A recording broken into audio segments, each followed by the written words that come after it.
Matapos ang 3 linggong class suspension, nagbalik eskwela na ang ilang learners sa Dagupan City ngayong araw. Naitala naman ang mababang attendance rate ng mga estudyante. Yan ang balitang tinutukan live ni Jasmine Gabriel Galban. Jasmine? Chris, sakaling walang announcement mula sa local chief executive, ipinapasakamay na ng DepEd sa mga school principal o school heads ang suspension ng face-to-face classes lalo pat may mga lugar pa rin ang lubog sa baha. Maagang pumasok sa paaralan ng kinder at grade 2 na anak ni Camille mula sa barangay Bacayaw Sur, Dagupan City. Baha pa raw sa kanilang lugar, kaya pinagsuot niya ng bota ang isang anak habang kinargang isa pa para hindi lumusong sa baha. Mahalaga raw na makapasok ng mga anak matapos ang 3 linggong class suspension dahil sa epekto ng mga nagdaang bagyo at hanging habagat. Opo, binantayan ko po siya. Meron pa akong grade 2. Meron pa? Grade 2 po. Binubuhat ko na lang po hanggang dito lang po yung basahan. Granular o school-based suspension ang ipinatupad sa Dagupan City ngayong araw. Sa monitoring ng SDO Dagupan City, 30 paaralan ang nagbalik eskwela na.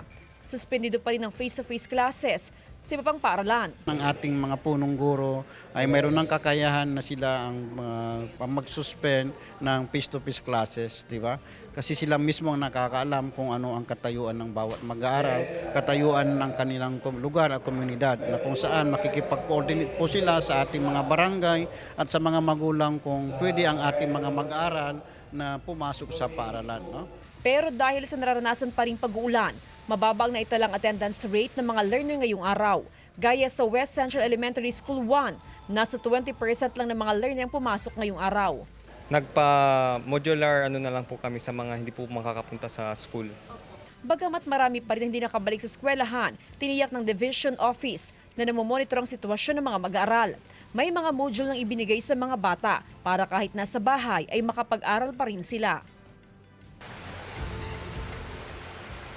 Chris, naunawaan naman daw ng Department of Education kung bakit marami estudyante pa rin ang hindi pumasok ngayong araw. Bilang hakbang ay patuloy ang distribution ng DepEd ng mga module sa mga learners na nakatira sa mga low-lying barangays o dun sa mga lugar na apektado pa rin ng pagbaha. Samantala sa ngayon ay wala pa naman daw recommendation o wala pa naman daw ibinababa na abiso mula sa central office o maging sa mga regional offices kaugnay pa rin doon sa possibility ng pagkakaroon nga ng make-up classes ng mga learners matapos nga yung halos 3 linggo na walang klase matapos yung nagdaang mga bagyo na patuloy na sinasabayan ng hanging habagat.